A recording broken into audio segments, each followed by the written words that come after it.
wish there was a better way to go live than freaking clicking around for 5 minutes to load the chat and everything, send out the links.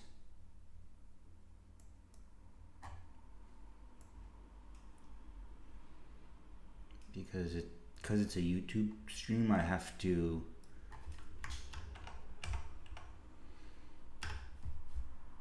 some reason that it only zooms out here.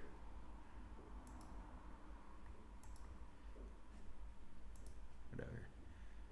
Because it's a YouTube stream, I have to manually set up the chat every time.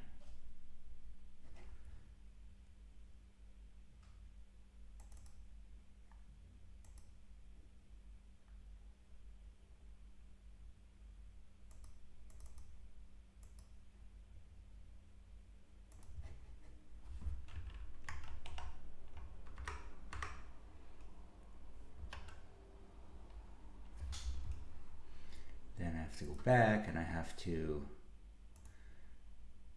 share a link to let people know I'm live.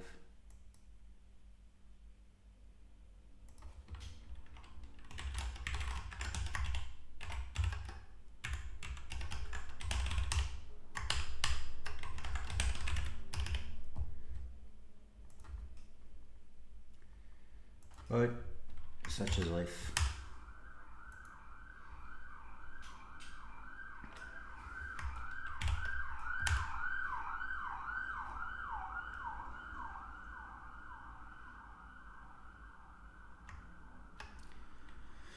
We got Women's Saber, we got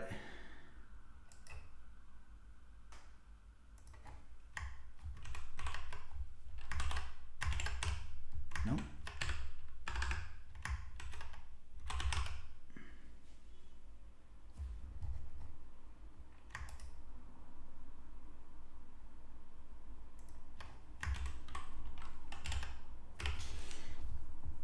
We got Men's Saber, we got Women's Epee, and we have Men's and Women's Foil, but I don't actually think they have live streams. We're supposed to have Women's Saber starting already for the lives, but it doesn't look like we do. Let's real quick jump back and see where the Men's Saber and the Women's Saber is.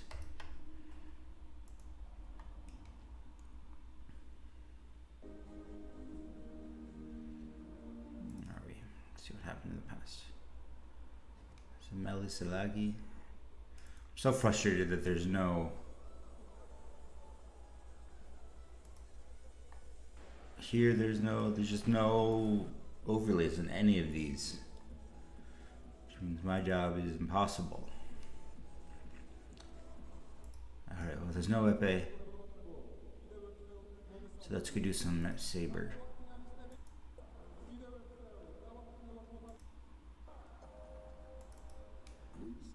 This is awful quality too.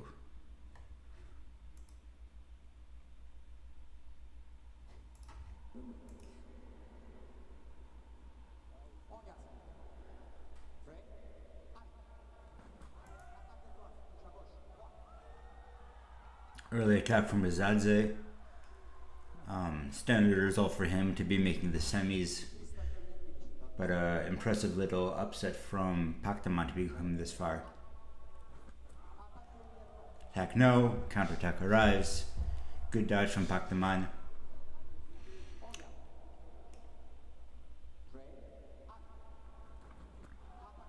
Single from Pactaman just out of the gate, faster. Bizadze slow to react to the alley. And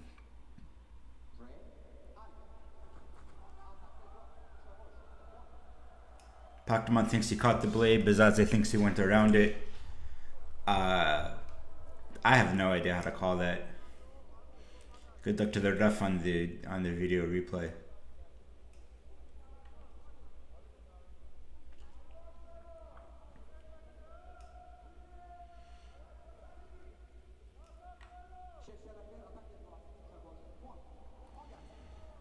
That goes through. Okay.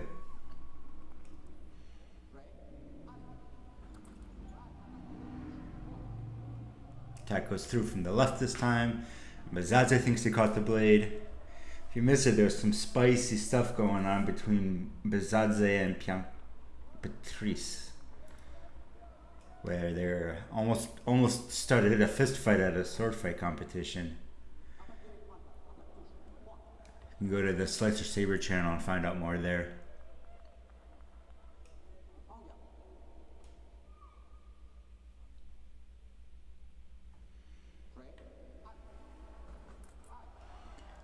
Attack arrives, this time from Bazadze. Wow, I thought he missed the first. But no argument from Pactaman, so it means it's probably good.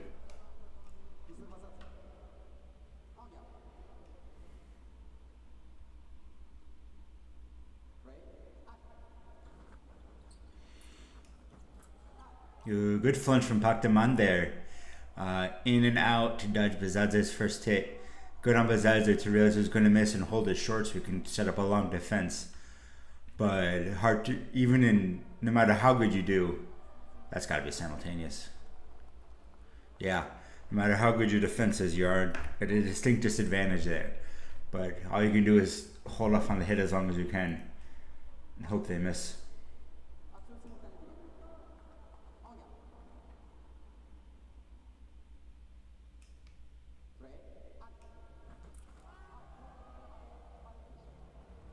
That's a fun call.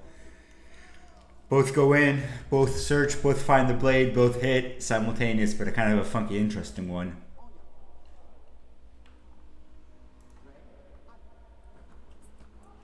And once again, Bazadze takes over. Not Bazadze, Pactaman takes over.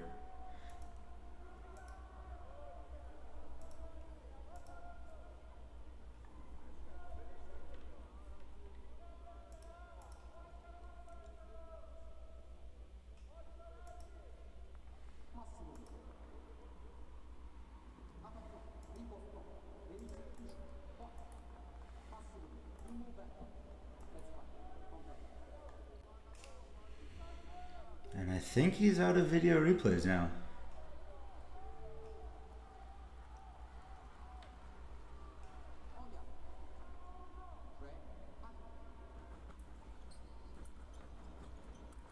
Ooh. That was a very big, long hop from Pactaman to be called an attack. That's very tight now.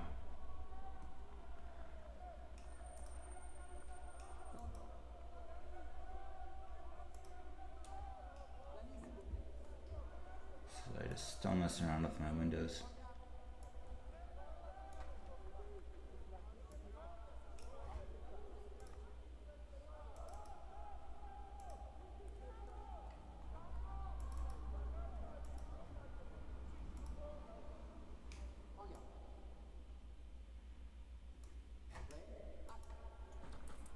Ooh, straight through from Pactaman and a strong parry from Bazadze.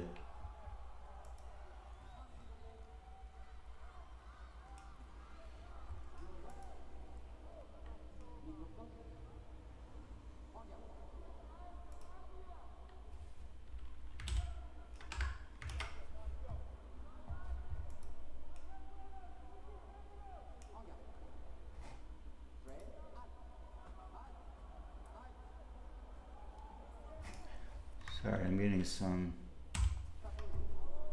severe flickering, and I don't know why.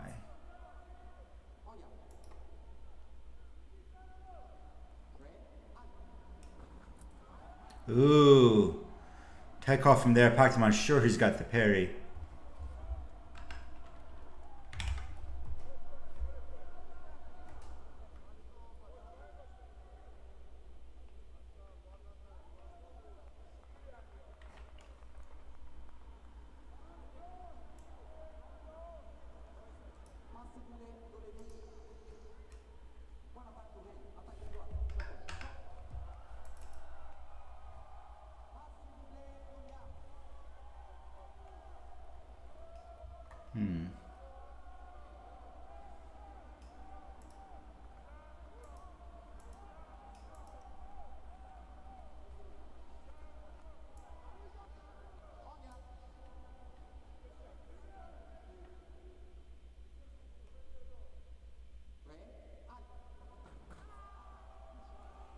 Takaras and Paktaman. He's just consistently getting off the line faster than Bazadze, and it's giving him a huge advantage because he gets to pick whether he goes or he stops, and Bazadze has to respond to it.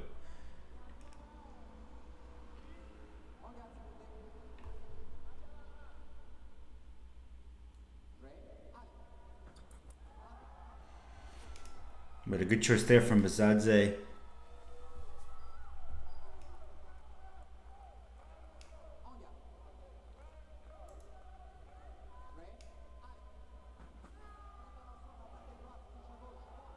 Ooh, that's tight. I thought Paktaman went straight there.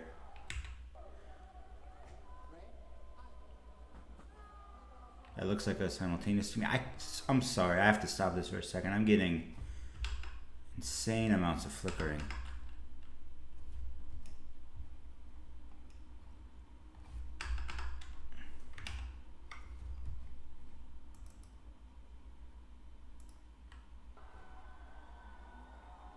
Okay, we're watching this in theater mode now. It's just unbearable for me, and I don't know why. But we will persevere. Skip the argument. Oh, red card. Let's go watch that one again and see what the red card is for.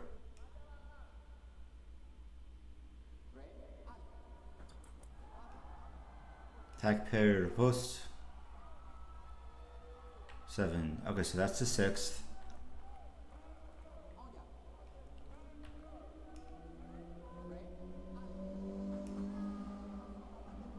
That's yeah. Okay, so this is a one worth arguing about.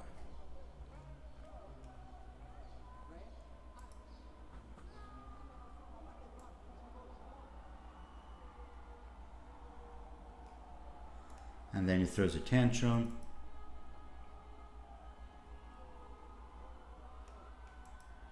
And 1 minute. This is spicy. This is a spicy tournament. Oh boy.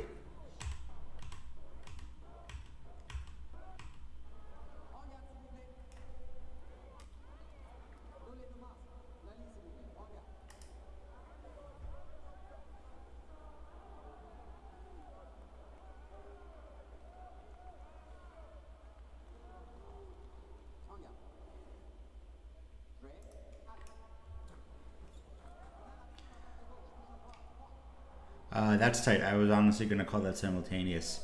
They're both big goes, big stops, big goes, and comes out a little bit ahead for Paktaman, but it's close. And another one in for Paktaman.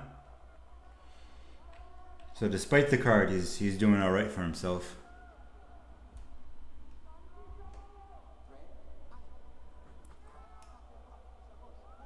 Wow, that's... I don't know if I agree with that one. Paktaman very strongly into it. I think Paktaman just straight ahead. The feet are matching, the hands farther up. He just looks more committed. Oof, spicy.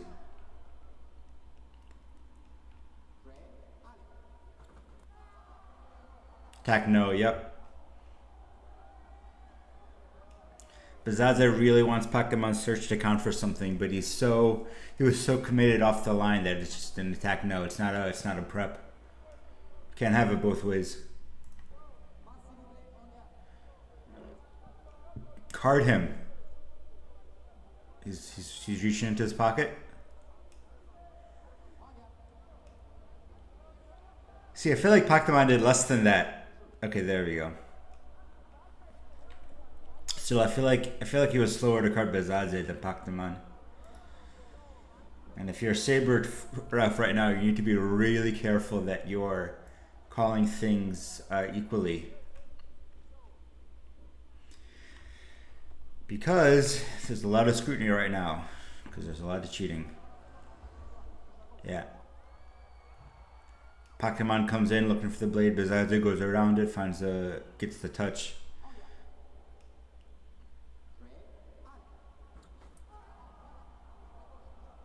Attack straight through for Paktaman Bazazze tries to dodge. I think Paktaman just nicked him on the wrist, honestly. Really good point control. See if we can get another fight going. I don't want to say that.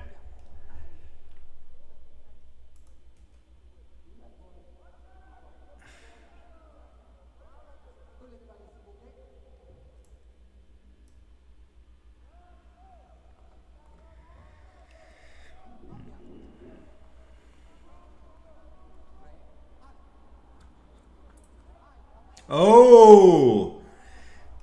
Pokemon changing it up really well. Fails to win in the box, jumps back. Bazadze starts a long attack, and Pokemon perfectly timed stop cut.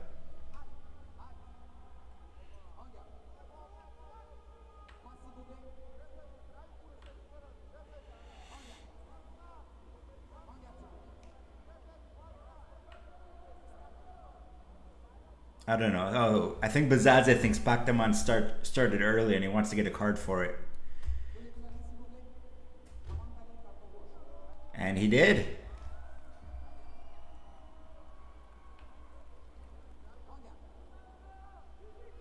This is a crazy bout. And Paktaman's sell up despite 2 red cards.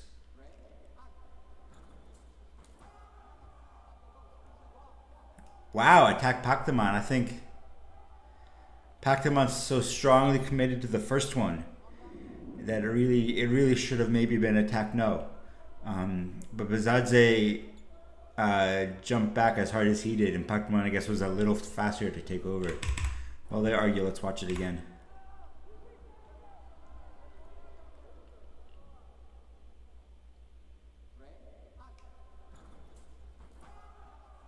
Maybe even Bazadze a little bit. Paktaman jumped back a lot slower. So more committed in the first one, but a smaller jump back, and then first to come back in forward again.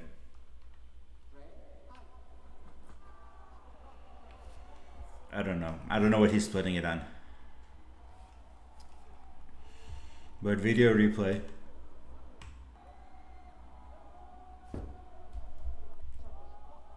Attack right again. Very tight call. Very, very tight call.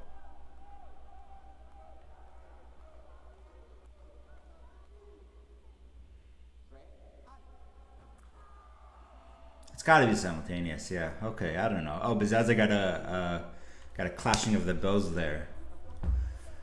That can be really painful. That's a crazy part of the Russian box of death, which they had in 2016, 17, somewhere around there, where they moved the fencers from 4 meters apart to 2 meters apart. And they,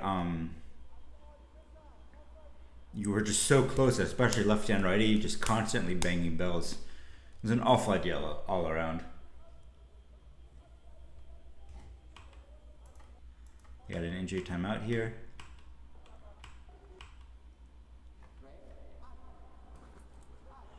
Attack per outer post. Very well done by Paktaman. Despite the card for the multiple cards and the card for losing his temper, he's not at all on tilt. He's still fencing really well.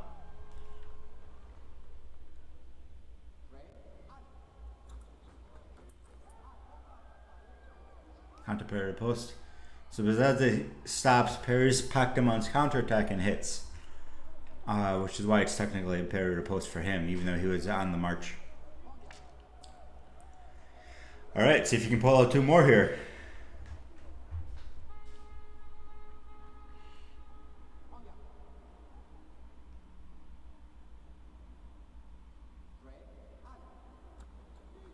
There's one.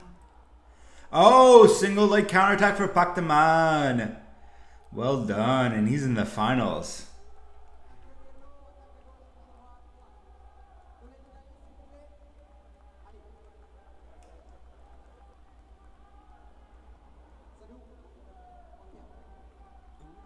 Oh man, no hug. Maybe Pakiman's secret is he's always angry. Yeah, maybe. Okay, we're gonna pause this. Go to fencing division. See if they started the women's finals yet. Nope. It's because they are at the Esgrima.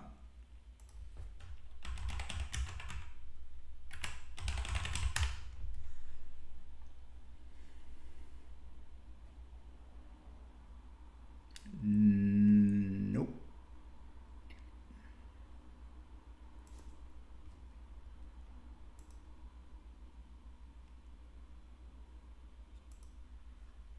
I don't know what the delay is, or if they've just misscheduled the stream, but all right, here we go. Smeli Salagi. This one should maybe be a little bit calmer. Paktaman and Bazadze, both known for. Bazadze is certainly known for his temper. Paktaman, no slouch himself. But Smeli and Zalagi.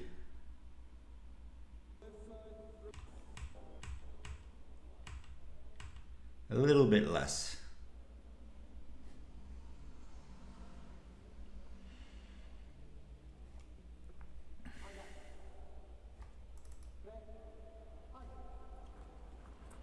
Maybe I'll just watch it. No, because that's delayed. No, it's not. So I'm just going to watch this on the stream monitor because the flickering is awful. Oh, but then I have to fix this.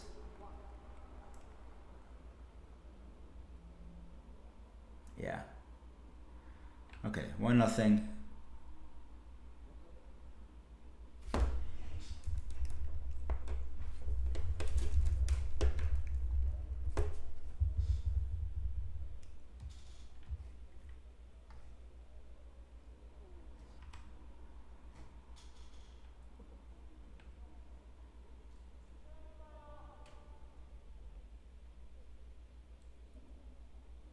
Okay, 1-0.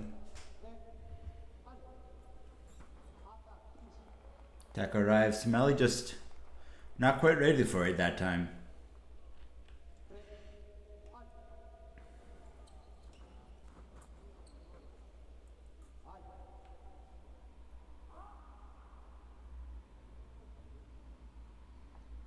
See, they're polite. They're nice. I have no idea what happened.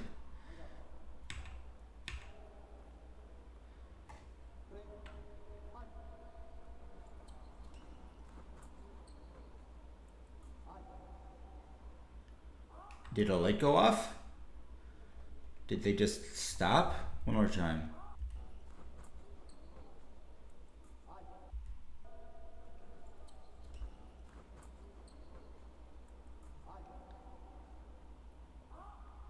Oh, his mask cord came off. That's what happened. Okay. Well, that's nice of them.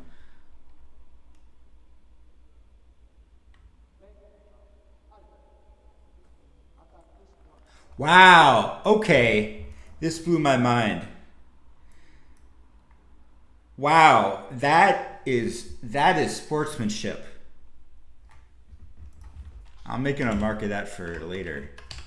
That is sportsmanship. Salagi knows he lost the touch, but he knew it was going to get annulled because Smeli's mask cord came off, and then he just went ahead and gave him the touch to make it equal. That's phenomenal. That's what we love to see. And then a strong single light from Zalagi.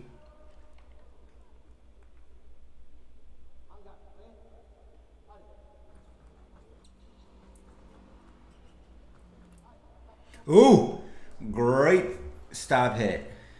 Okay, I cannot deal with this. It's still flickering like crazy. I'm going to add a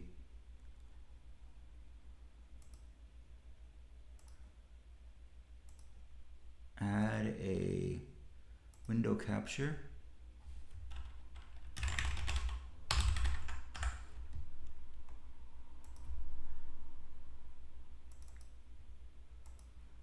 And then I'm going to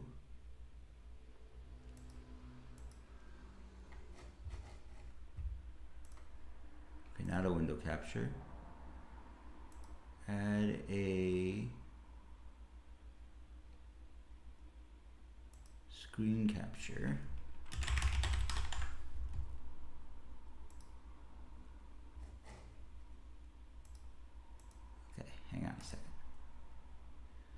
I am dealing with crazy amounts of flickering, and I can't watch anything because it's just always flickering. So I'm going to see if I can get this.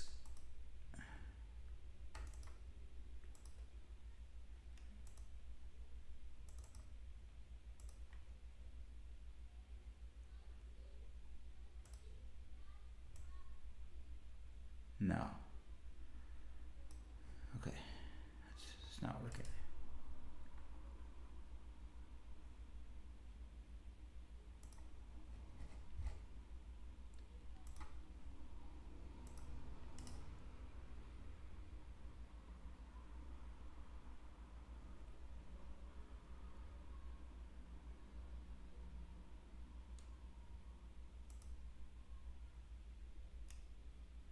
Maybe if I add a crop.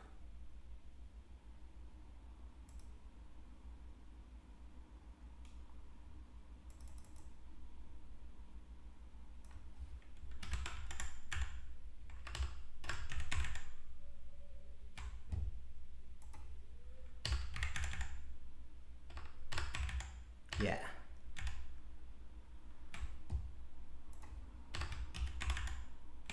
Yeah, this is working great.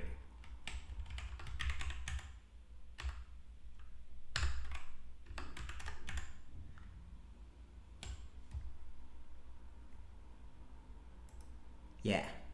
Now you guys get most of the benefits of a full screen, and I get the benefits of not having any flickering.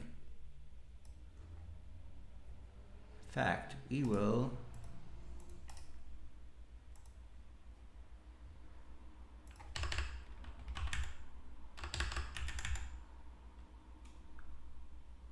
do that, and then you really got everything.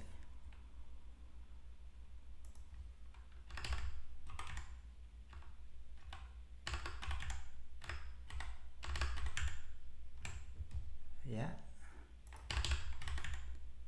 Yeah. There we go.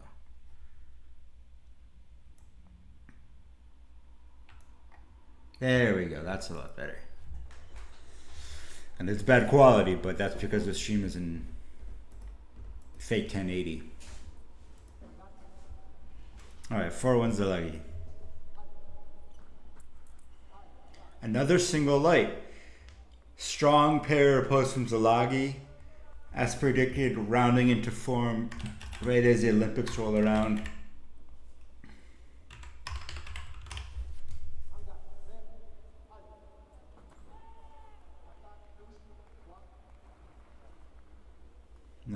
Another good attack from Zalagi. Check your fantasy team. I recommended Zalagi and Bezadze as a clear favorites.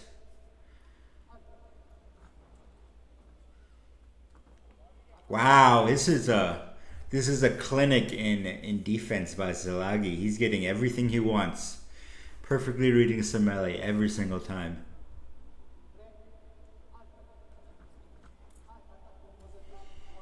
Almost too early there on the parry. Semele holds his attack, disengages around, picks off Zalagi on the wrist. Oh no! I think Zalagi definitely landed and then it continued on. I really think that was two tempos there.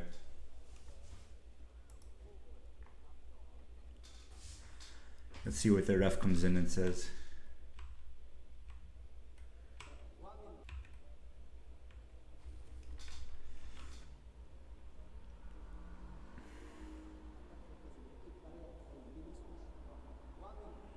Maybe he thinks, well, let's watch it again ourselves.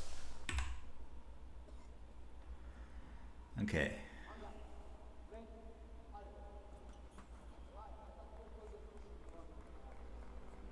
So the ref thinks Zalagi comes in holding his arm back to draw out Semele's parry and then finishes.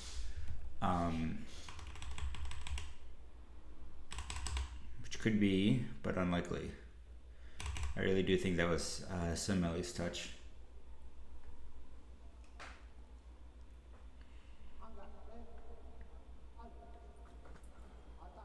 Oh, good parry by Semeli. Zalagi really sure he had that. And just a little booper post by Semeli. Good on Zalagi, slow fast getting out of the way. Putting a great attack here. But he lets himself get a little bit too close. Semeli times the way into the bounce back.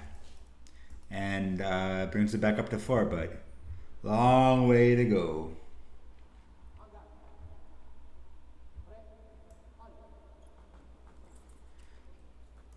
Good, another parry dodge again, and then tries the same thing, but this time Semeli tries the same thing again to time a counterattack into Zalagi's bounce back, but Zalagi a little bit farther back this time manages to avoid it and finish his own attack, and we got 9-4.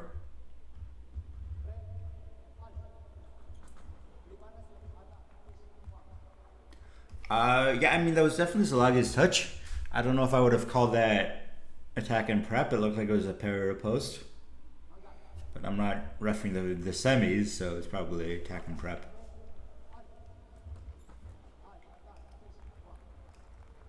No, yeah, that's attack. That's a very, very strong, fast attack from Zalagi, and Semeli really wants the first big step to be an attack, which would make it attack no, counterattack Semeli. But no, it's just an attack.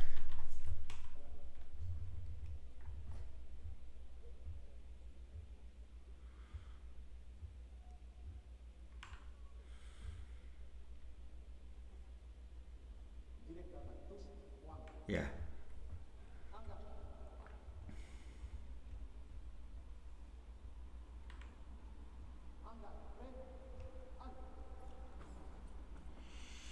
Miss from Zalagi.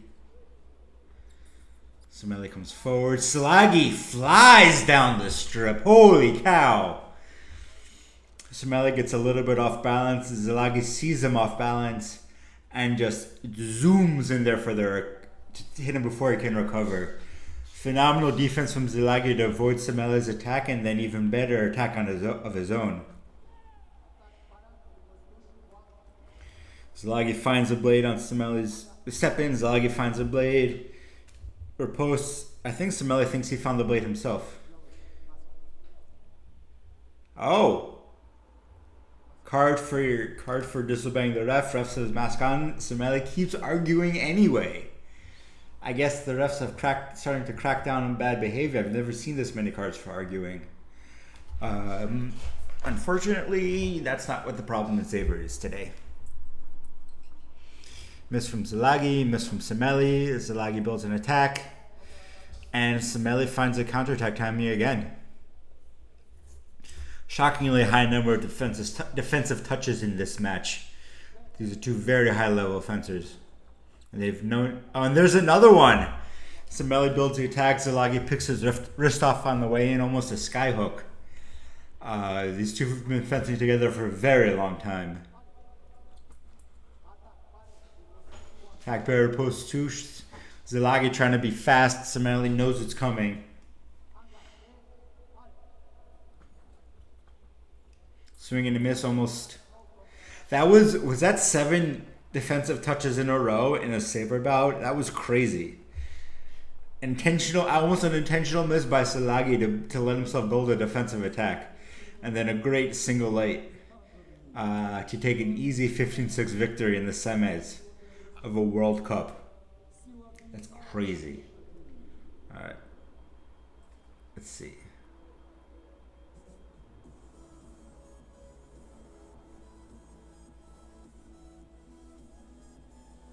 Why is it white there?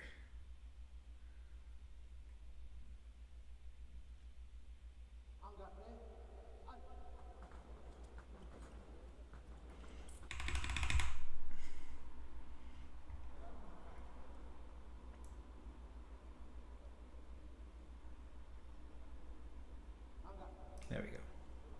Alright, 0-0 Zalagi Paktaman.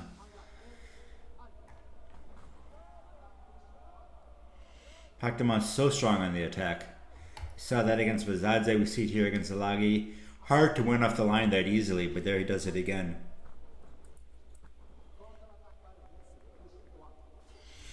Zalagi parrying away Pokemons counterattack, then finishing his own attack. Tie it up. Good disengage by Zalagi. Knows Pokemon, reads Pokemon's parry. I guess parry 4. Goes around it for an easy light. Pokemon on the long attack. Somehow, Zalagi knows he's going to 5, sets it up with a 4, and then that's the longest I've ever seen somebody hold a parry at this level, just waiting for it to come in. Sure enough, it does. Zalagi's strong off the line there, but gets tangled up in Poktemon's blade for single hit for Poktemon.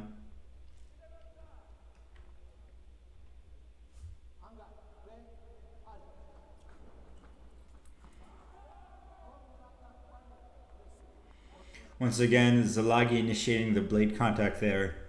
Almost at that point, I would have called it a beat attack. I don't know why this ref keeps calling it counter parry, but it amounts to the same thing.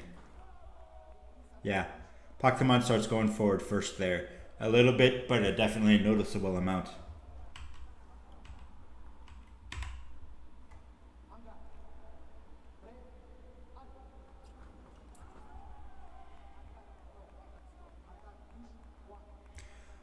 Yeah, pretty much. I thought I heard blade contact there, which would have made it Zalagi's parry, but Pokemon definitely stopped.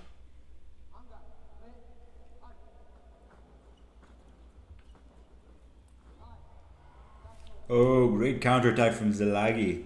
So good on the defense, just phenomenally good at conditioning his opponents and knowing exactly what they want to do. And that was lightning speed there for that attack. Just a huge deep toolbox that Zalagi has.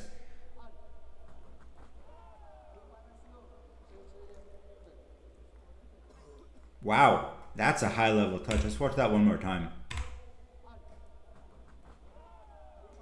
Where Zalagi goes forward, stops the attack, Pokemon searches while going forward, but we're still in the box, so it's not quite the same. And then Zalagi finishes as he disengages around to the search. Makes it his attack and prep. Relatively new call, I think. Past few years. I've been watching Saber a long time, so relatively new means something different for me. But yeah, Pokemon search means it's not really his attack. And then Zalagi finishes through the search, around the search. For a classic attack and prep.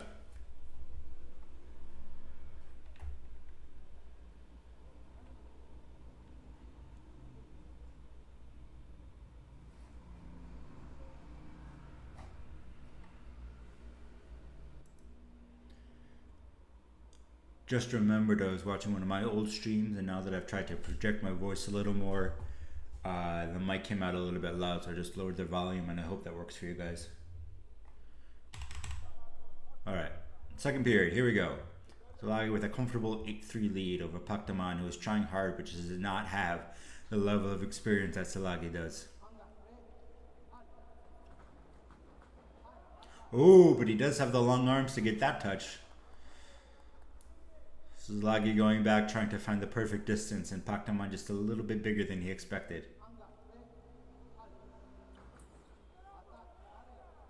Good one from Pokemon there. There's 2 straight good touches where he's in and out and parries Zalagi and gets a quick counter attack, riposte.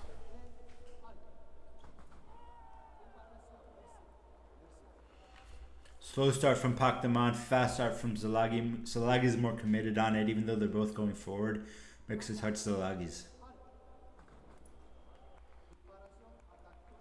Same thing, even worse there, where Pokemon completely stops and waits for what happens, and Zalagi goes straight and manages to get the touch. Another one there. Pokemon just cannot figure out the middle right now. It's 3 in a row where Zalagi's just been a little bit more decisive and made the right decisions. And 5 in a row. 4 in a row, I guess.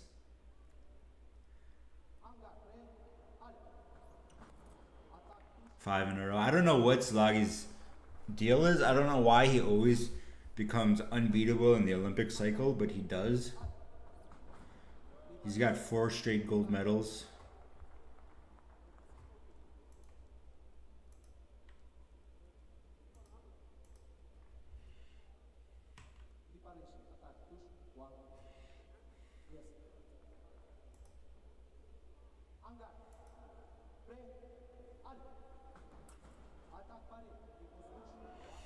Pakwan gets one back, but you got a long way to go even for a respectable loss.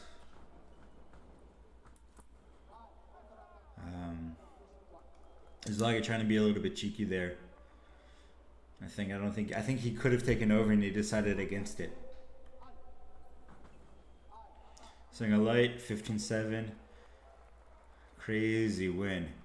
Oh, well, congratulations to Aaron Zlaga on winning his approximately millionth World Cup.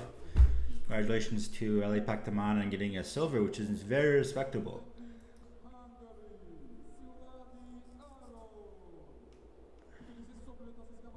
Let's see if we can... Any updates on the women's epee?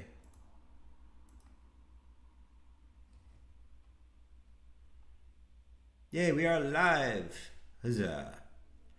Okay, how far back did we miss? That's the preparation. Okay, we're gonna start back, and then we're gonna skip breaks until we catch up. This is how I watch all of them. All right, Hinata Napek-Miazga on the left from Poland versus Vivian Kong on the right, who is the world #1 and also the winner of Doha, and also unbeatable right now, and I picked her on my fantasy team, and I certainly recommend you to do the same.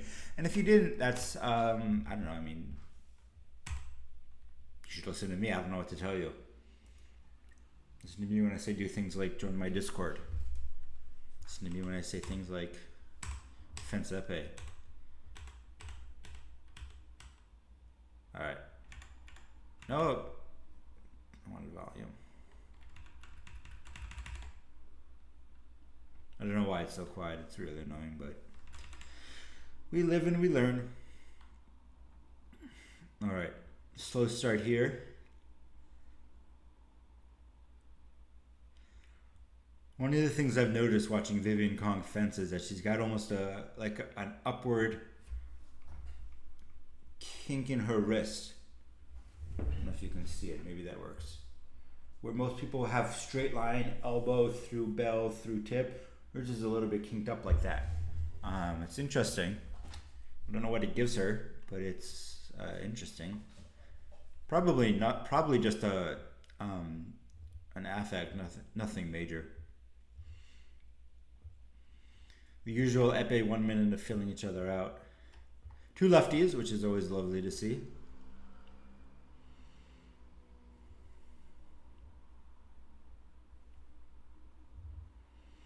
And then 1 minute on combativity, passivity, whatever.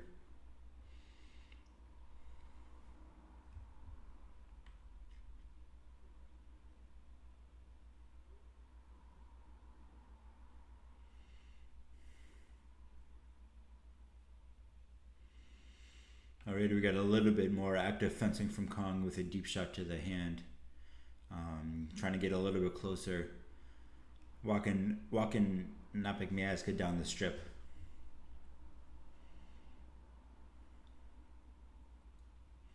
Plus there's an overlay here, which is always nice.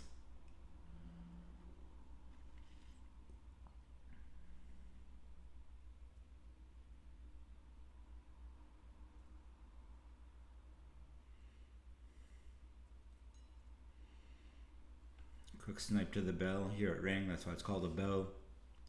Looks like we're going to get another... No, I don't think so. I think somebody's going to flesh in about 5 seconds. Kong is pushing, getting up. Nope. That was the 5 seconds. Another resetting, waiting for another non-combativity card. Kong doing this very intentionally because she's got the higher siege, so if they get another one, she'll just win. Napek-Miazga... Oh good, he gave them the points right away. What a novel concept.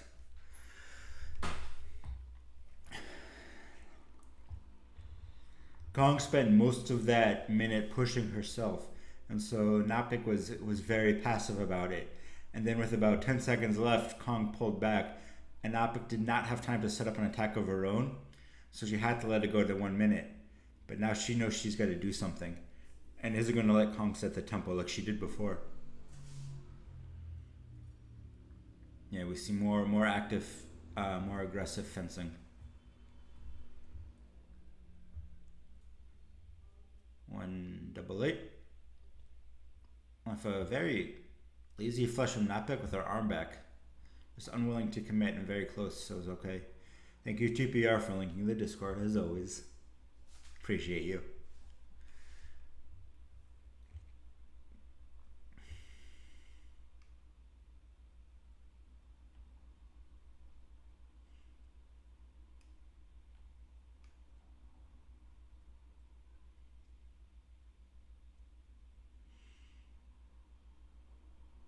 And we get the end of the first.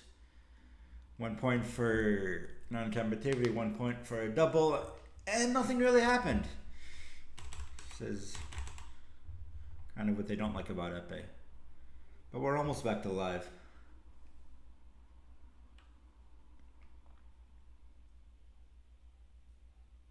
Though you might not heartily recommend Epee. Yes, but we're working on that. We'll get you there.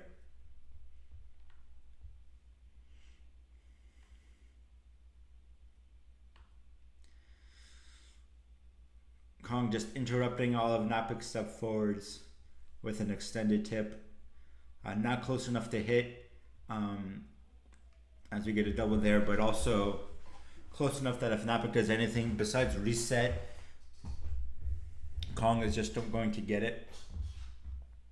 Kong is just going to hit her.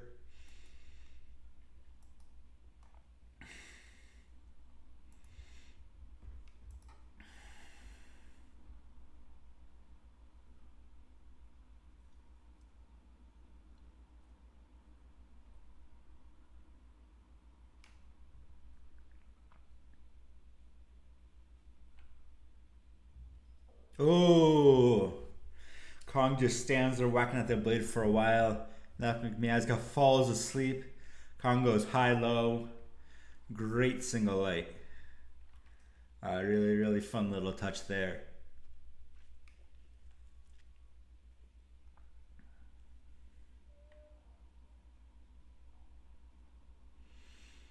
Now we gotta... Nobody makes it to this level without being able to go and get their touches. And Napik Massacre could certainly do that. But Kong very comfortable defensively and makes it very difficult for her. And Napik Miazga not quite finding the good setup she needs. Is not getting reactions from Kong, but is also not getting Kong asleep. She's not able to catch Kong unawares, and so it's always either a double or in that case a single for Kong. Very difficult for her to fence this, and she's really got to be very, very patient. But at the same time, Kong's looking for good counterattack opportunities. And so if the longer Napik Miazga spends pushing forward, the more opportunity Kong has for a counterattack. And as we saw, she has no slouch there. So Napik Miazga really has to get Kong down to the end of the strip. Ooh. Lucky there as Kong falls over, and Kong caught the parry there and missed the counterattack because she was falling, and Napik Miazga managed to get the remise in. Remember, when your opponent falls, you get to finish your action. You get one extra shot at them. So a crucial single right there for Napik as they get another double and reset.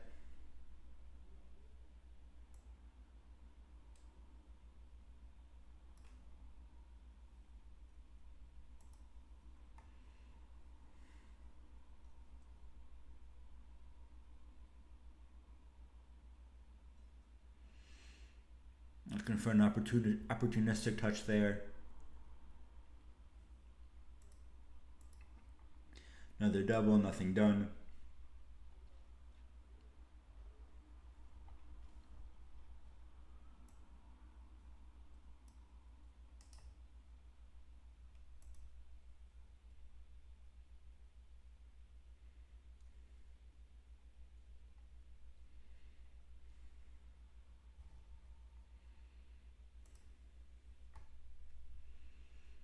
seconds left. We're probably just going to go to break. Not a lot happening in this bout. Nobody's really willing to commit to anything.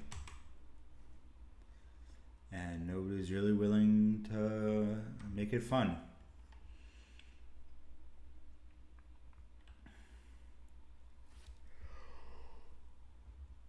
I have been sleeping so much this weekend. I think I had 2 naps today. Oh! Finally, a fast commitment from Napik, and Kong almost caught in slow motion going backwards. In between getting a counterattack and getting out of the way, and Napik finds a touch on the arm. We're tied up. There really was that one where Kong fell over was really a crucial touch. Every little bit counts. It's been like 4 doubles. But Kong goes, gets her touch, snipes the wrist. Very pretty.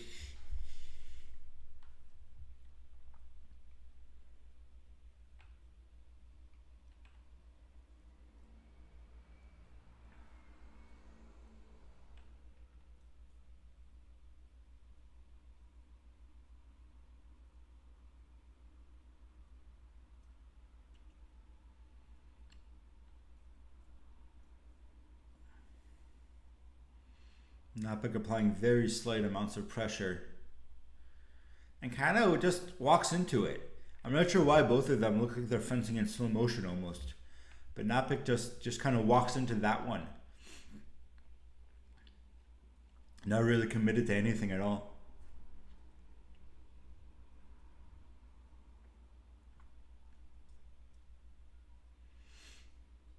Very good fast one from there. Now we finally got something happening, and look how much ground she gained just off that one lunge, which is going to be very important because of how much Kong likes going backwards.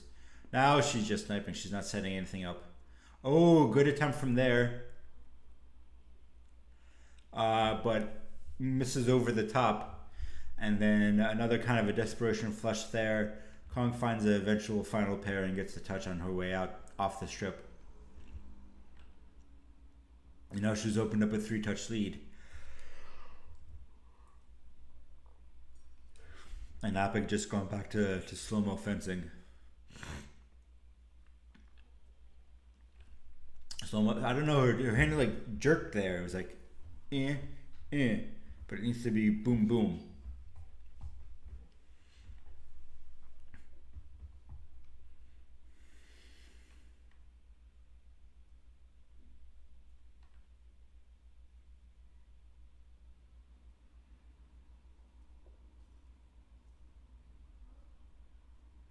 Hard for turning the back, maybe. She was all the way around.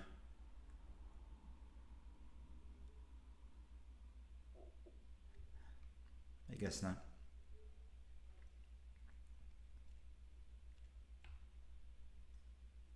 That was the time she needed the fast lunge. She's just a little bit of a disconnect between the situation she's creating or attempting to create and the commitment of her attacks.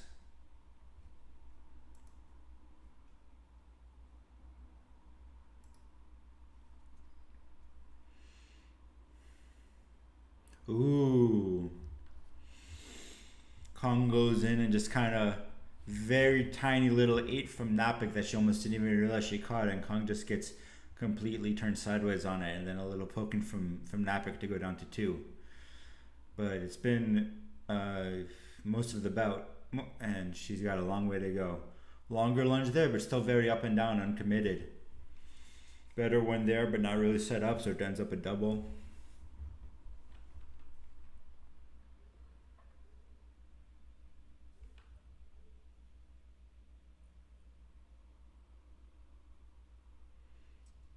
Ooh, there we go. That's the kind of stuff we need. Strong low line shot from Napik. Kong just barely dodges it, but it's all a feint. Napik goes high with a flush off the lunge. Brings it back down to 2, which I thought she already had. But that's the kind of stuff she needed to be doing even in the beginning. I would have called that touch scored while falling. But I think that's actually not a card anymore. which I guess is what he's checking. Maybe she's just really tired. Napik looks worn out, landing over like that, leaning over like that.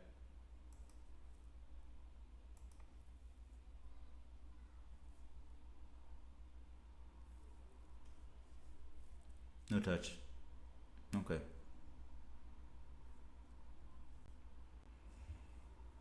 Yeah, touch scored while falling.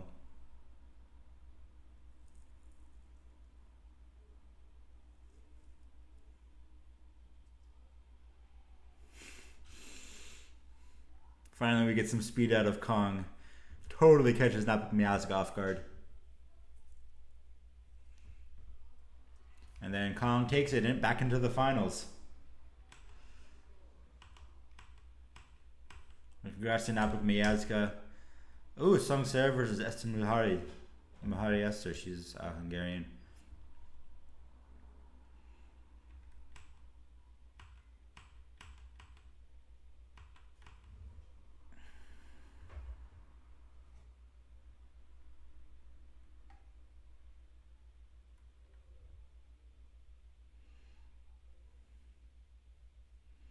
We got 4 out of 4 lefties in the women's finals here. You'll love to see it. And already we've got some closer fencing than in the last one. The Song just totally willing to push the distance. Song Sarah is short, but she does not fence like it. She fences like her arms are like she's elastic, or like her arms just stretch out.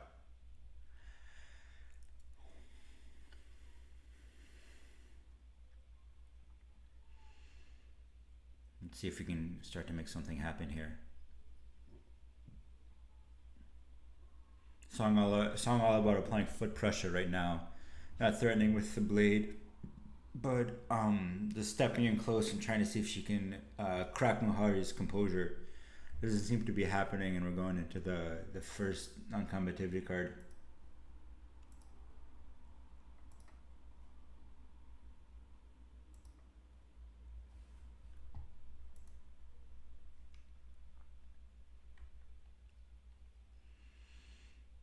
Now we got some more active pressure here from Song.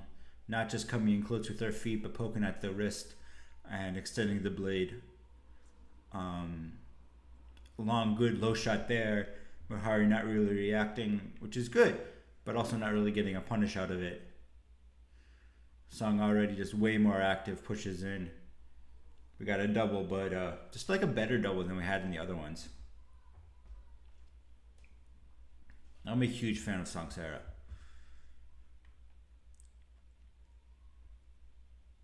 I want to be like her when I grow up.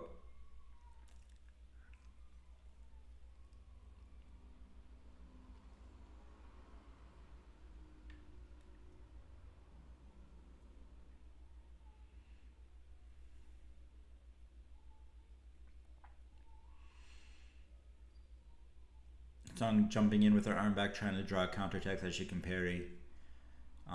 Muhari trying to time that jump in and get there. Song wants to jump in, and as she lands, have Muhari counterattack. Muhari wants to counterattack as Song starts her jump. That's the game that they're playing there. We get another double 2-2. We'll go to the end of the first probably at 2-2.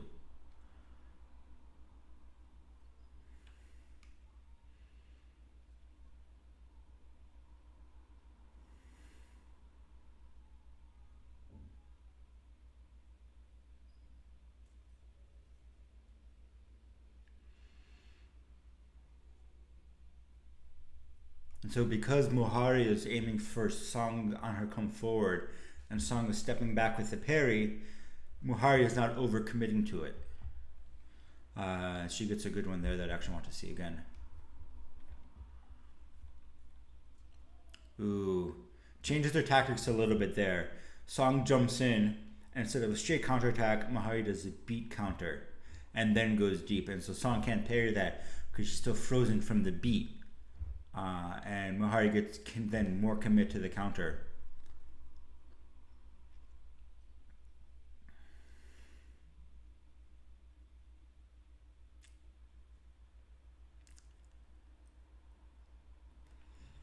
But a really good sequence of actions you can see building there. Song jumps in for the counter. Mohari counters where she's going to be, but is a little bit late. So then Song is able to step back with the parry, but because Mohari is aiming for the very shallow target of Song's forward target as she jumps in, Song doesn't get enough on the parry to be able to riposte. And then Mohari changes the status quo with the beat instead of a straight counter and gets a touch. Wow, that's a fun one. Song overcommits to the lunge, but somehow manages to block out the counterattack anyway, and the blades get tangled up, and then they run forwards and backwards, and Song manages to just wrap her blade around Mohari's a little bit, enough to get the touch.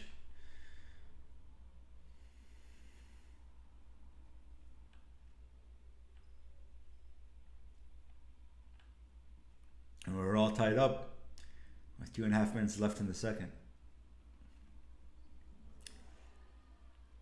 Song goes in and out and in and out and in and out and in and out, and Mohari is just looking for the timing there, and then Song goes in and then really in with that low line lunge she's so famous for, and pulls into the lead. Now Mohari a little bit more active, no longer willing to wait for Song to initiate. Gets a double there, but not too bad at the rate this bout is going. An active double is totally fine for Mohari here.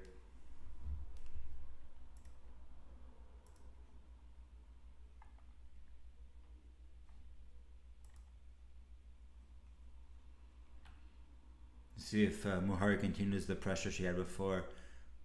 Beat advance there. Trying to just be off pattern. Oh, just an incredible Song counter there. There wasn't even really anything Mohari was doing wrong. She just had her blade a little bit too far out, and Song picked her off on the wrist. She's so good at precision counterattacks like that.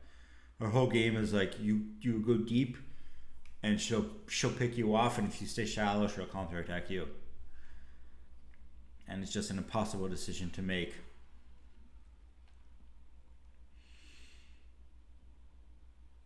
Checking the blade, as is her right. But it works, and that was just a really, really good small parry from Song, just a little twist of the blade, as Mohari attacked from a little bit out of distance. And then Song sees her opening and gets the riposte. I want a word for when it's two separate actions versus one action. Like there's parry riposte. I guess it really should be opposition. Like you should not be parrying and then riposting and not looking at what you're doing. Double there. Good pressure from Mohari, but she needs to be a little bit more cleaner and not get her blade tangled up in Song's.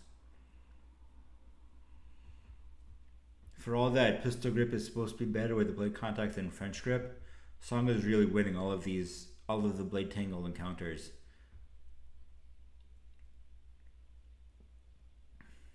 Mohari's not winning much of anything on the other hand.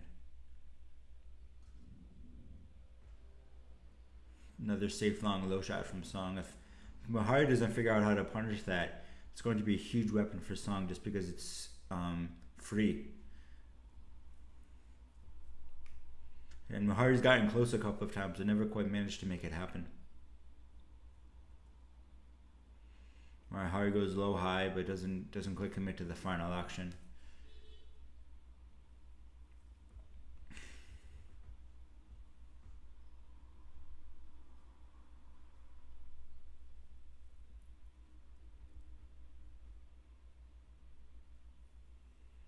And we're probably going to time here.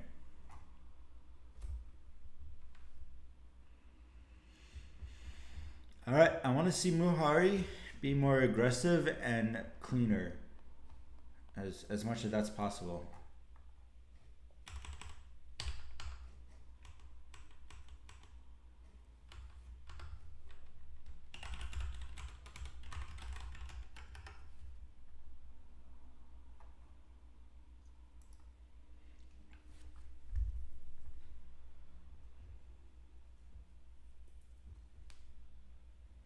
There we go. Ooh.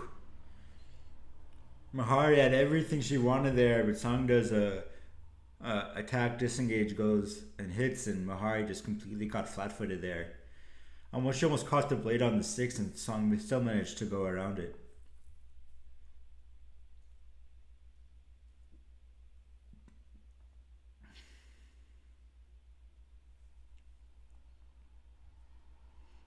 Another one, Mohari just slowly walks in, and then as soon as she extends, Song gets a counterattack. She's just waiting for it.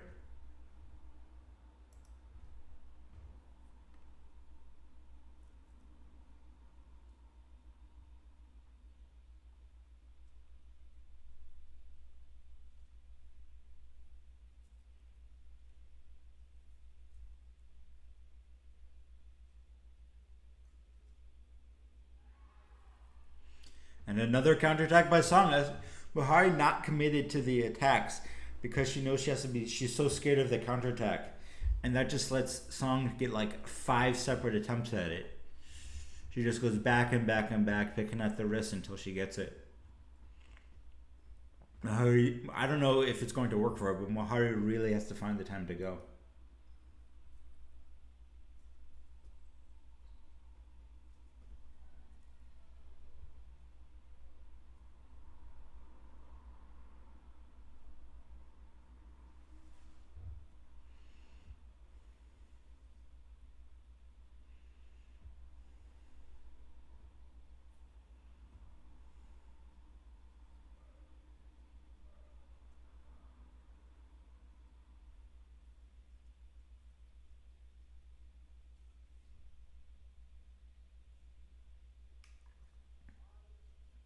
Um, I would give it that looked like Song actually initiated the core.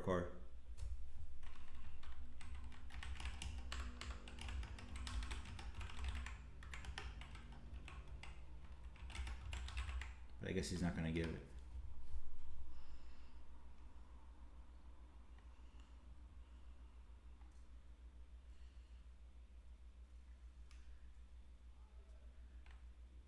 Yeah, Song knows what she wants, and she's getting it.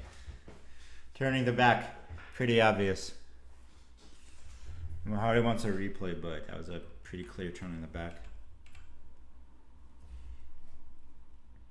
But it was good on Mahari to be less walking forward with it and more tempo changes as she changes that side of the strip now, which really kind of just opens it up for Song's flesh like that. Honestly.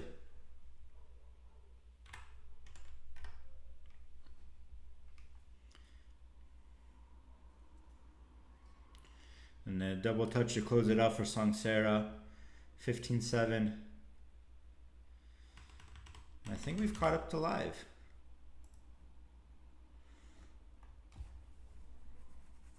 Yep, Song Sarah versus Vivian Kong.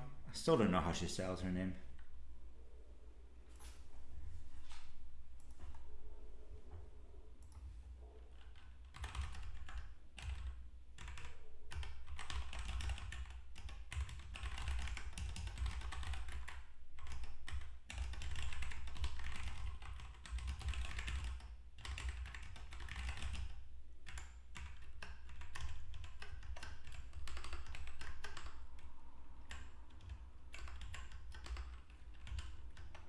Can we just forget where your keys are?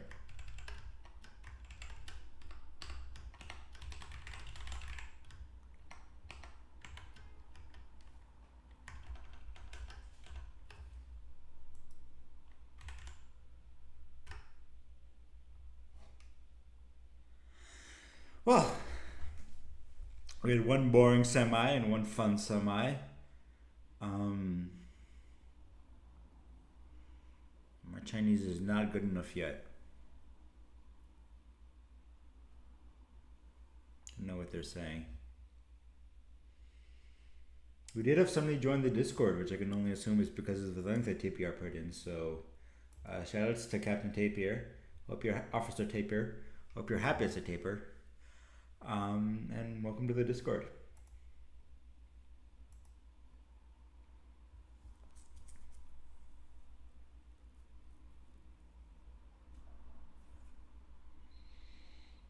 See, looking at my fantasy squad, I have Vivian Kong and Sandra Bazadze. Sandra made the semis, Vivian's in the finals.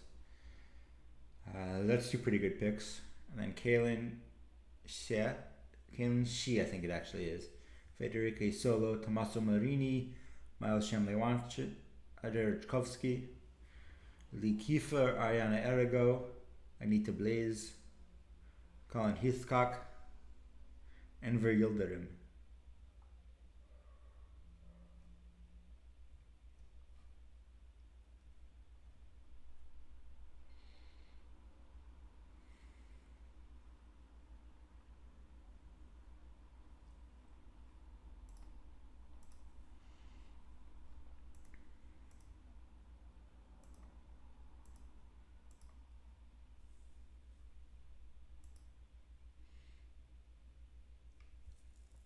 Okay, I'm gonna go get some water. Oh, that's a Neps ad. Buy Neps. They're cool. They're good.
Well, you've missed most of the stream so far to play with your cats.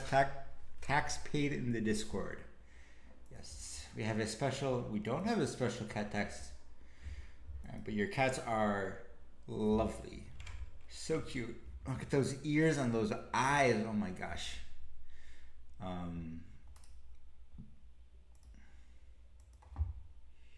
Here we go.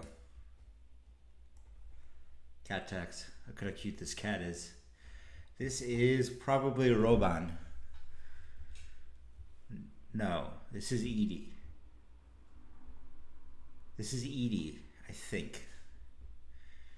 But either way, they're both incredibly cute.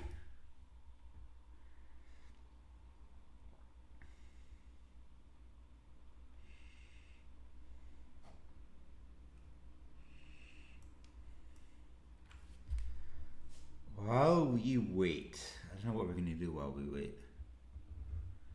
I don't know what we're waiting for.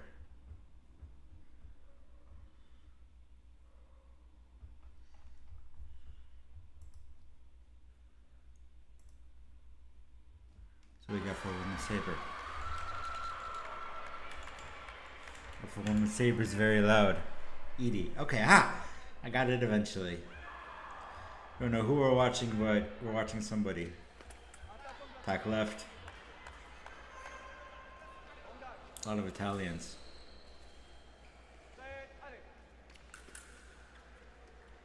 Rob owns the first picture. Okay. Back arrives touch. Yeah, pretty clear. She's just on the march and never stops. Just keeps going. Battiston on the far strip versus Rosella Gregorio. Really is the jankest stream ever. We got a point in line? Maybe. We got some hair covering the body.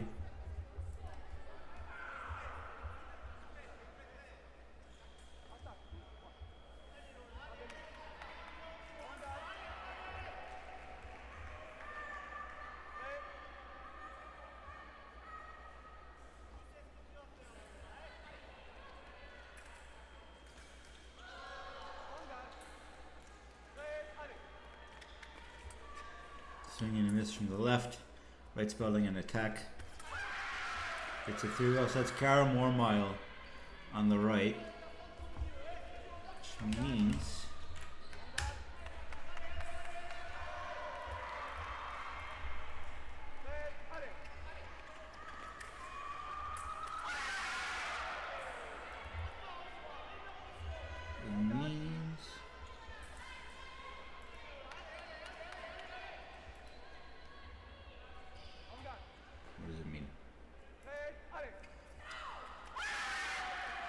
right starts first on that one, and left is kind of blade wavy.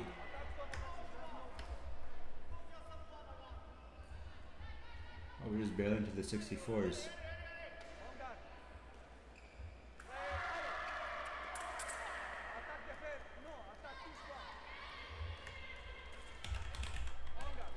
That's Elisabeth Getty on the left versus Chiara Mormile on the right. I have not heard of Getty before. I think this must be her first or one of her first 64s.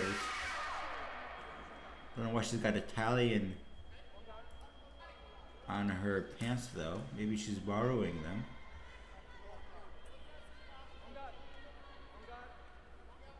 Or maybe I'm just completely wrong about who that is. Because now I see it's got France on the right and Karen Mormile is Italian. So where do we have a French versus a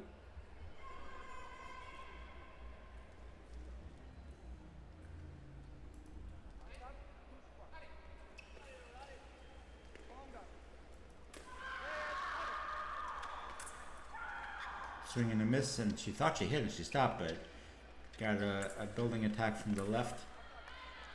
Lands it in. Wouldn't be the first time someone has to borrow pants, but it would be weird if they both borrowed pants. Oh, Tranquille, not Mormile. I saw 4 of the letters and made assumptions. Okay, so that's Martina Crischio on the left and Lola Tranquille on the right. And this is about to be a big upset. Martina Crischio is 12th seed and Tranquille is the 53rd seed, and she just beat her, and that's really phenomenal.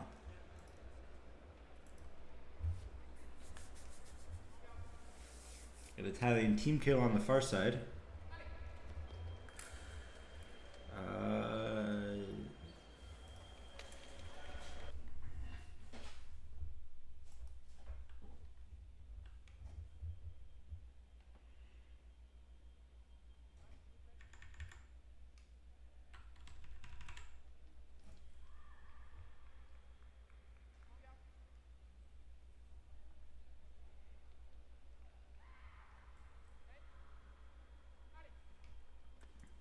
And attack or post, pack error plus touche.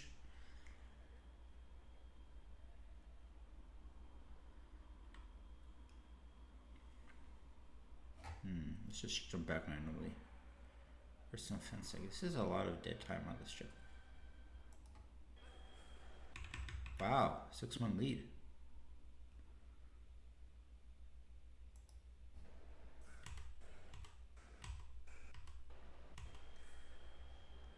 Bulgaria, I think I saw. So that's Ioana Yeva versus Zainab Diabakova of Uzbekistan.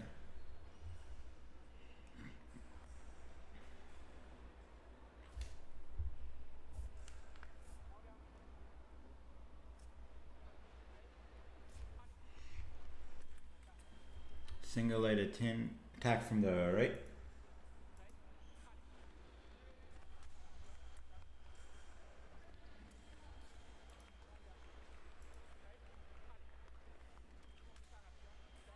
Another attack from the right. Wild movement there from the left as she's looking for the blade.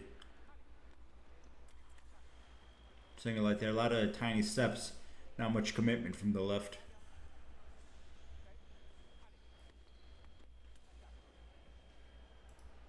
Very, very small steps in the middle. Very slow. Very. I think this is where Saber's been evolving to.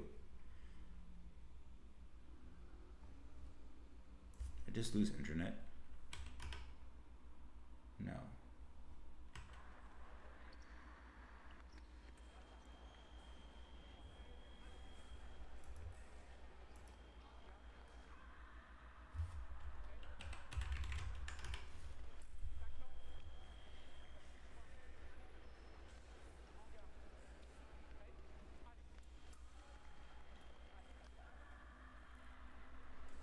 We got an 8-1 lead here from the Uzbek.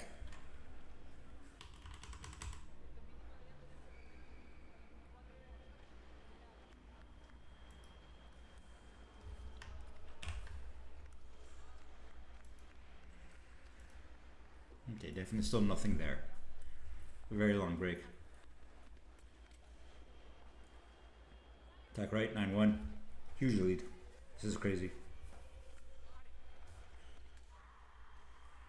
Much more committed from the left that time. Good step in the right direction. Still not enough.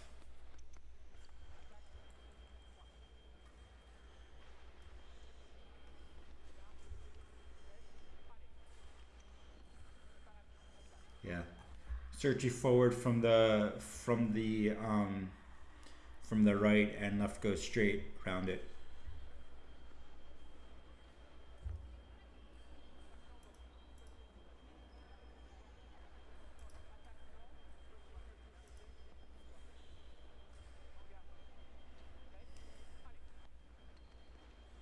There we go. Much faster, stronger, committed in the start. Manages to take right of way and win in the box. Walk her down to the end of the strip. Good speed change to slow down and dodge the attack. Dodge the parry and then finish. Still only her third touch, but at least she's starting to make something happen. My phone just fell out of my pocket.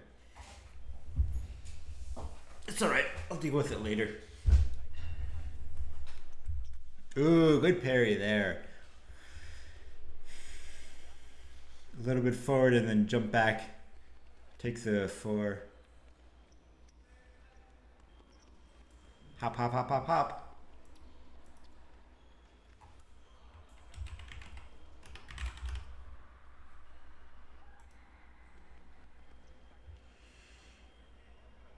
$15-4, that's a slaughter. That is not Diabakova. Oh, that's okay. So that's why the masks looked weird. This makes a lot more sense. That's Teodora Jakintora of Greece versus Kalina Atanasova of Bulgaria. I saw the Bulgarian tag. There's 3 of them in the 64. That's really good for Bulgaria.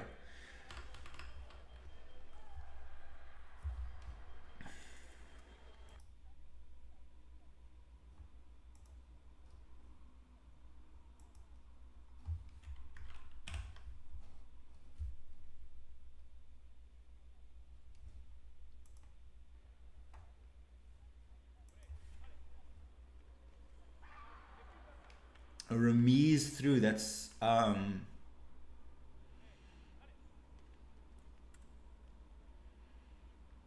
don't know. I don't know the U.S. fencers well enough to recognize if that's Tartakovsky. I think it is. Turn around, turn around, turn around. I think it's at Tartakovsky.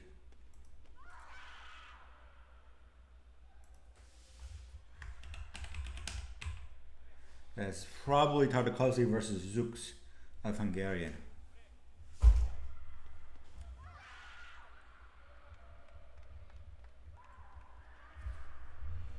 I hear little bits of talking coming in, but nothing yet.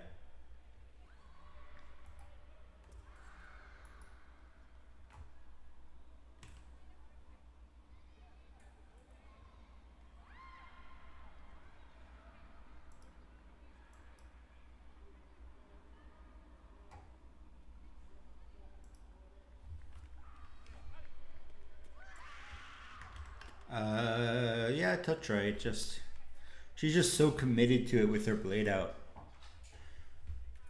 that it's her touch. It's close. Yeah, that's a single. She jumps in place on the right. Tartakovsky jumps in place before going forward, and Fencer on the left Hungarian goes forward. Yeah, definitely Tartakovsky. Tartakovsky goes in forward and wins on the first, but she overcommits to it, and then is attacked now. Ooh, good parry there. Tartakovsky starts with the same thing that overcommitment, or less committed, starts the march, and Zux tries to counter into it, but Tartakovsky sees it coming and takes a parry. Really good touch. Ooh, attempted flunge there a little bit out of distance, and Zux gets the counter attack. I'm just gonna keep pronouncing your name all different ways. I'll get one of them will be right. Touch left, yeah. I don't know. It's just vibes. She's just a little bit more committed to it.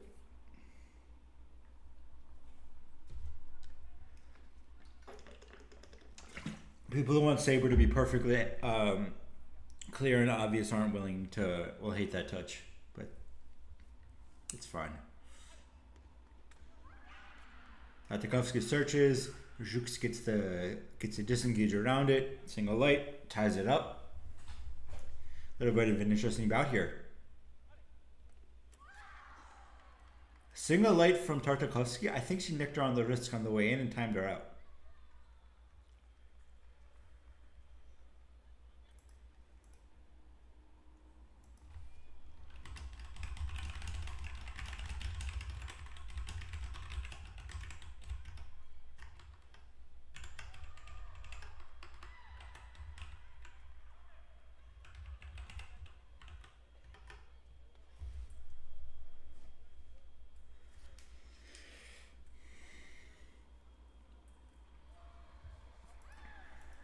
Ah, we got bouts. We got fencing.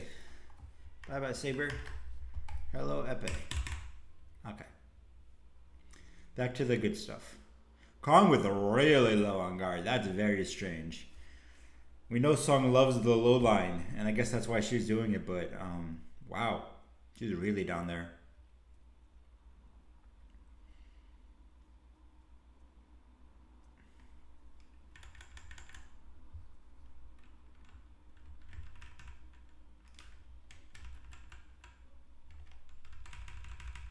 There we go. That's my volume. You know, 1-0 for Kong.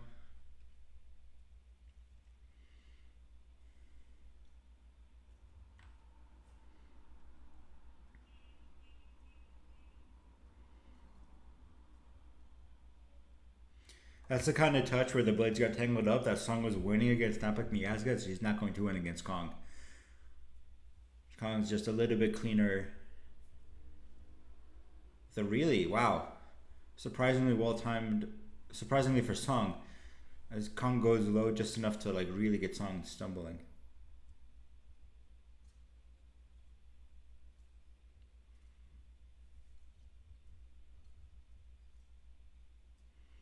Kong all kinds of playing with the blade here.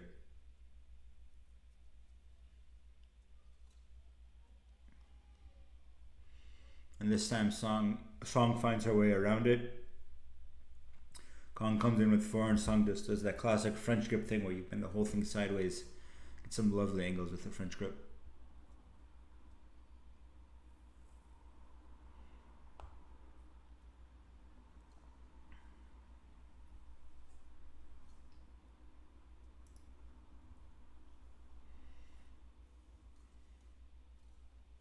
Wow.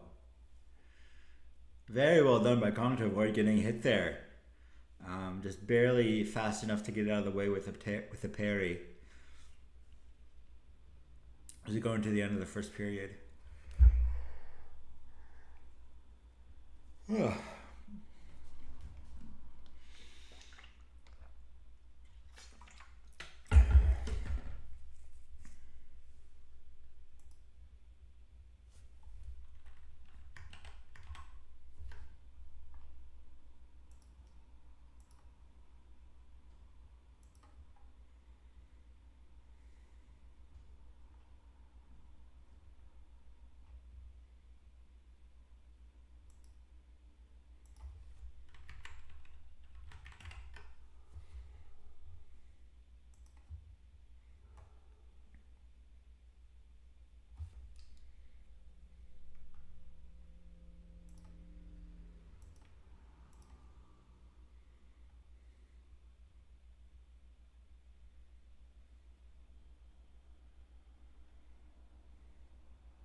Song playing a bit more of a long distance game here, hoping to get Kong coming in, but I don't think Kong's going to fall for it. Clean extension from Kong, a little bit faster in a way that Napak Miyasko wasn't. Gets a double in the reset, but I don't think either one of them really cares about that.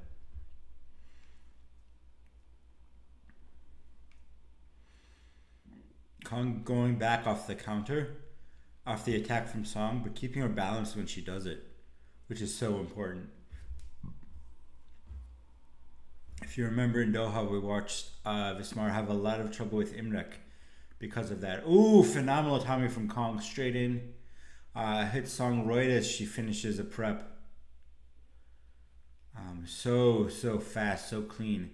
She doesn't look fast, but her movement is so streamlined perfectly to target, it still comes out fast and smooth. And she's so relaxed when she does it.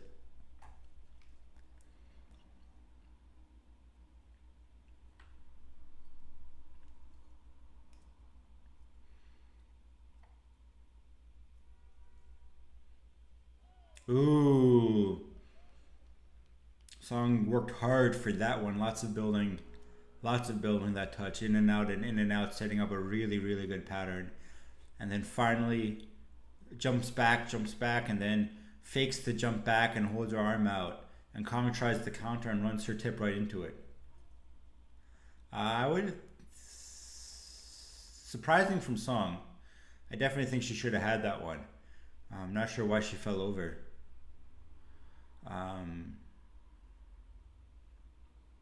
Yeah, that was the second or third attempt from Kong, so no touch given.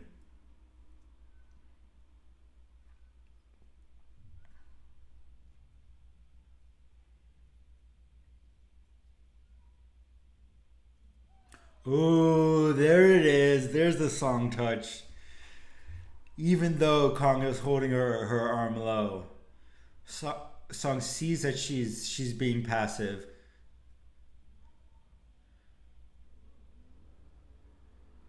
Anyway, Song sees that Kong is being passive, and then excellent feint to the wrist to draw the hand up, and then down to the foot. So fast, so deep, very well done. And then there,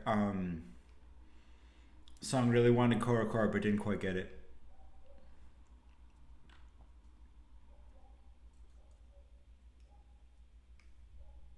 Does anybody remember what Song's yellow card is for? Because I don't remember her getting one.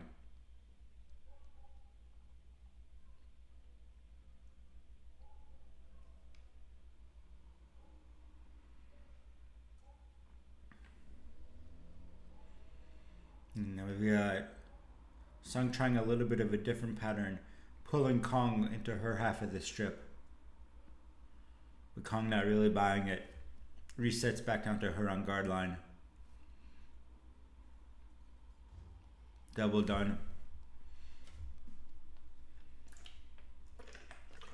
A little bit of a heat check by Kong. Or not a heat check, just an awakeness check. Trying to see if Kong is paying attention, if Song is paying attention or not. And she is. She's not doing big preps just because the distance is long.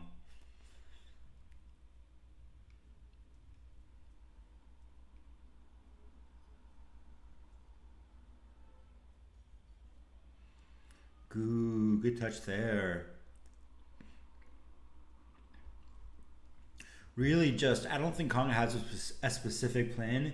She's keeping good distance and just looking for opportunities. And Song is making the bigger actions, and so they're there for Kong. And so it's just fast situational awareness of whenever there's an opportunity, she goes for it.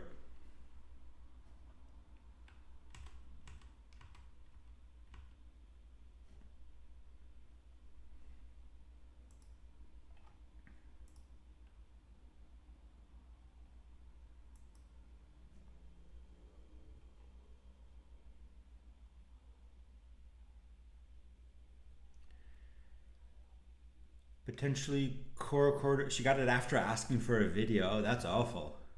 Lose your video. I don't actually know if you lose your video, but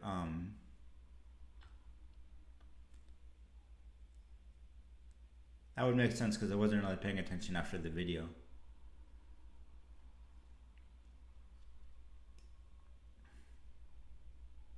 Also, hi Lucas. I don't think I've seen your name before. Welcome to the stream.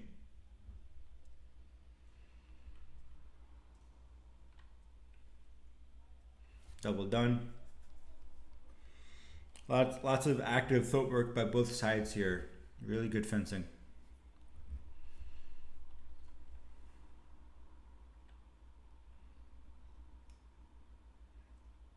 Safe wrist snipe from Song. Trying to build off that with something else. But Kong breaks it into a double.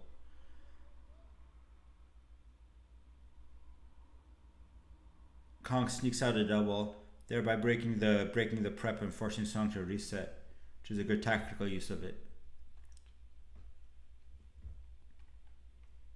I don't know if you really want to rely on getting doubles, but if you can, something like that where Song's setting up the touch is a win for Kong, especially when she's in the lead.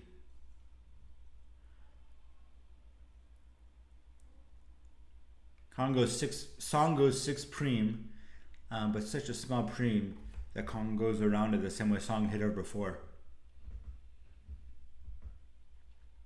They're just moving immediately back to this half of the piece. Song isn't even trying to do anything. She's just setting up immediately down here. And now she starts pushing.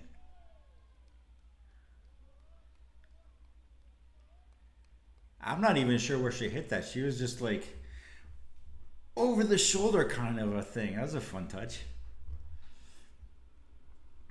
Now Kong a little bit less willing to give ground.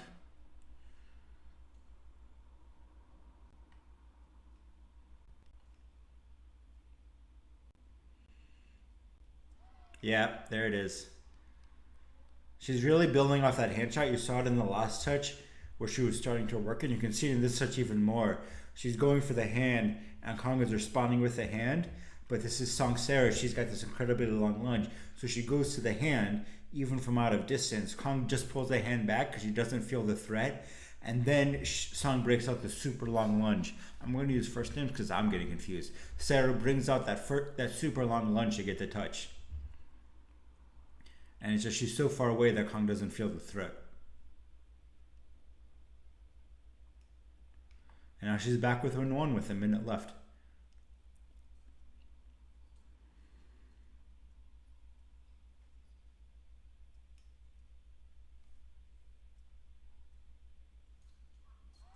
Ooh, little bit impatient from Kong. Thought Sarah was sleeping or something.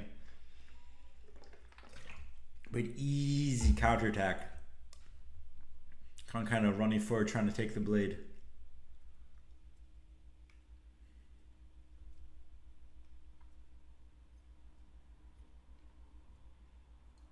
And we are all tied up with 30 seconds left.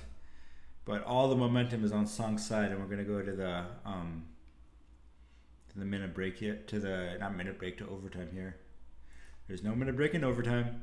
I have fallen for this before and left the stream. It was really bad.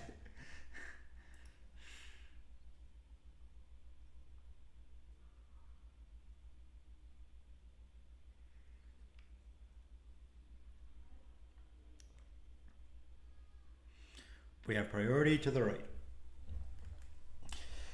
Well, we have momentum to the left. So this is going to be a really fun one.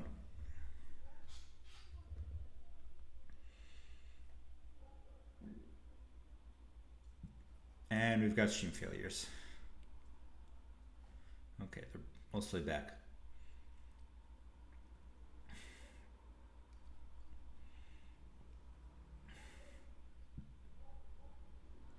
Oh, and Kong takes it back-to-back victories for Vivian Kong. Back-to-back World Cups, already world number one. Does even more. Insane. Well done. Congratulations to her. Really good fencing by Sarah Song to come back. Great bouts all around. I did pick her on my fantasy squad. So that's going to be huge. All right, that's all I got for you today because all the other streams are trash, kind of. Just poor quality, awful aliasing, no overlay. There's no overlay here either, which I'm annoyed about. I mean, there is an overlay. There's this, but there's no, like, score. Anyway, thank you all for joining. I hope you have a nice day. Check out your fantasy points. Come play again, I think, next week. There's Men's Epee. Have a good day.